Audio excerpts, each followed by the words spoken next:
तेव्हापासून नवी मुंबई विमानतळाचे स्वप्न साकारले आहे। तेव्हापासून नवी मुंबई विमानतळाला लोकनेते स्वर्गीय दी.बा. पाटील यांचे नाव दिले जावे अशी मागणी करण्यात येत आहे।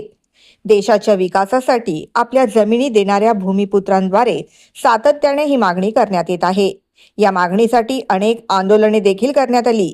आज नवी मुंबई विमानतळावरून पहिल्या विमानाने हवेत झेप घेतली।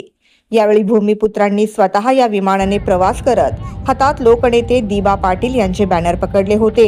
यावेळी त्यांनी दीबांच्या नावाची घोषणाबाजी देखील केली।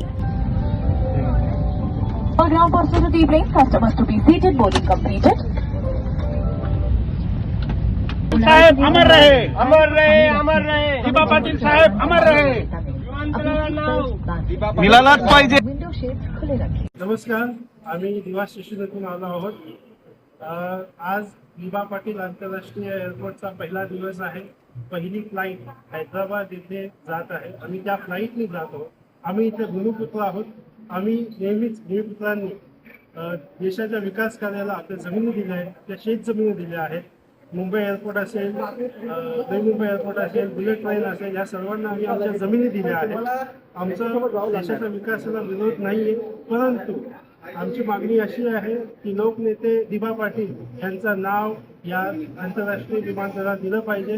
शासनाने लवकरात लवकर तशी कारवाई करावी ही आमची विनंती आहे। लोकनेते दी.बा. पाटलांचा कोण बोलता देणार नाही। धन्यवाद। आज पहिली फ्लाईटची उड्डाण आहे। पहिल्या फ्लाईटच्या तिकिटासाठी आम्ही 1 महिन्यापासून बुकिंग केलेली होती। इंडिगोच्या 8:40च्या विमानाने आम्ही जाणार आहोत आणि संपूर्ण 22कर कुटुंब या ठिकाणी एअरपोर्टवर आत्ताच पोहोचलेलो आहेत।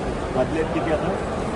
वाजलेत 6:40 झालेले आहेत सकाळचे।